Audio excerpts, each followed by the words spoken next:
السلام علیکم ورحمۃ اللہ وبرکاتہ۔ چار قابل عبرت عورتیں۔ آئیے جانتے ہیں چار ایسی عورتوں کے بارے میں جو قابل عبرت ہے۔ نمبر 1، واحلہ۔ یہ کون تھی کیا آپ کو معلوم ہے؟ یہ حضرت نوح علیہ السلام کی بیوی تھی۔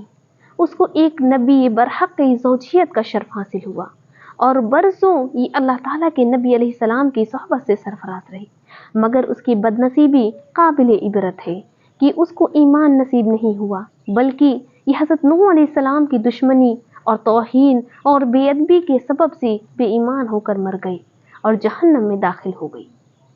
یہ ہمیشہ اپنی قوم میں جھوٹا پروپیگنڈا کرتی رہتی تھی کہ حضرت نوح علیہ السلام مجنون اور پاگل ہیں، لہٰذا ان کی کوئی بات نہ مانو۔ دوسری عورت واعلہ نام کی تھی۔ یہ حضرت لوط علیہ السلام کی بیوی تھی۔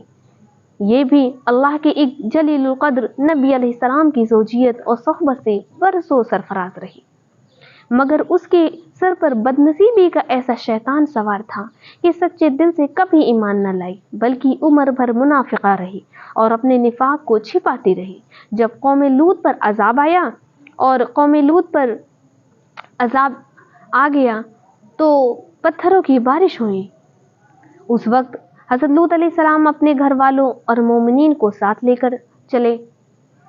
جب وہ مومنین کو ساتھ لے کر بستی سے باہر چلے گئے تھے تو واعلہ بھی آپ کے ساتھ تھی۔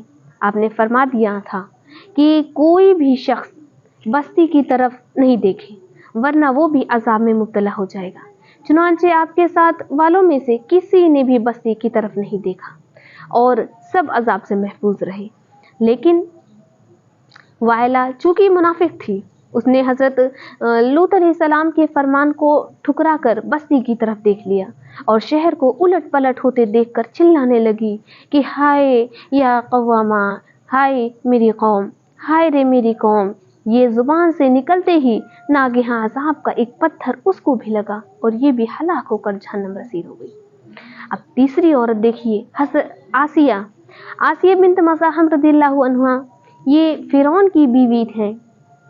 فرعون تو حضرت موسیٰ علیہ السلام کا بدترین دشمن تھا، یہ تو سبھی کو معلوم ہے، لیکن حضرت آسیہ رضی اللہ عنہا نے جب جادوگروں کے مقابلہ میں مغلوب ہوتے دیکھ لیا موسیٰ علیہ السلام کو تو فوراً ان کے دل میں ایمان کا نور چمک اٹھا اور وہ ایمان لے آئیں۔ جب فرعون کو خبر ہوئی تو اس ظالم نے ان پر بڑے بڑے عذاب کیے، بہت مشکلات ان کے اوپر ڈالی، بہت تکالیفیں دی، بہت زیادہ ان کو مارا پیٹا، بہت زیادہ زد و خوف کے بعد چومیخا کر دیا، یعنی 4 کھوٹیاں گاڑ کر حضرت آسیہ رضی اللہ عنہا کے چاروں ہاتھوں پیروں میں لوہے کی میخیں ٹھوک کر چاروں کھوٹوں میں اس طرح جکڑ دیا کہ وہ ہل بھی نہ سکتی تھی، اور بھاری پتھر سینہ مبارک پر رکھ کر دھوپ کی تپش میں ڈال دیا اور دانا پانی بند کر دیا۔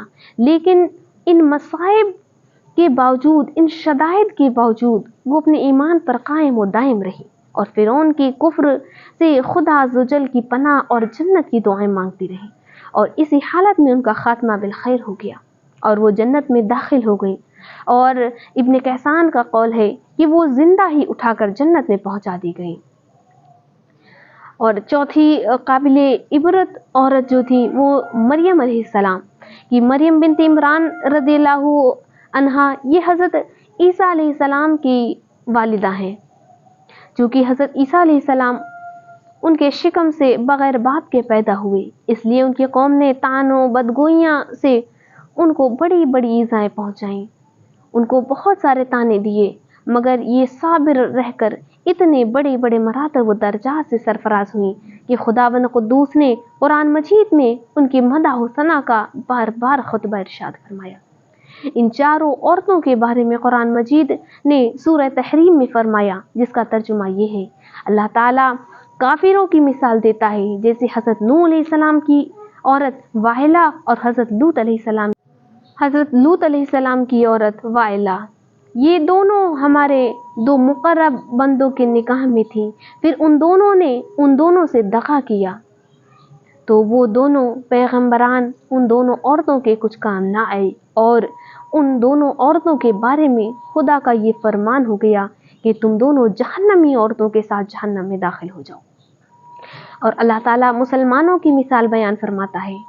فرعون کی بیوی آسیہ جب انہوں نے عرض کی کہ اے میرے رب، میرے لیے اپنے پاس سے جنت میں گھر بنا دے اور مجھے فرعون اور اس کے کام سے نجات دے دے اور مجھے ظالم لوگوں سے نجات بخش، اور عمران کی بیٹی مریم جس نے اپنی پارسائی کی حفاظت کی تو ہم نے اس میں اپنی طرف کی روح پھونکی اور اس نے اپنے رب کی باتوں اور اس کی کتابوں کی تصدیق کی اور فرما برداروں میں سے ہو گئی۔ درس ہدایت واحلہ اور واعلہ دونوں نبی کی بیویاں ہو کر کفر و نفاق میں گرفتار ہو کر جہنم رسید ہوئیں، اور فرعون جیسے کافر کی بیوی حضرت آسیہ ایمان کامل کی دولت پا کر جنت میں داخل ہوئی، اور حضرت آسیہ حق ظاہر ہو جانے کے بعد اس طرح ایمان لائیں کہ فرعون کے سب آرام و راحت کو ٹھکرا دیا اور بے پناہ تکلیفوں اور ایذاؤں کے باوجود اپنے ایمان پر قائم رہی۔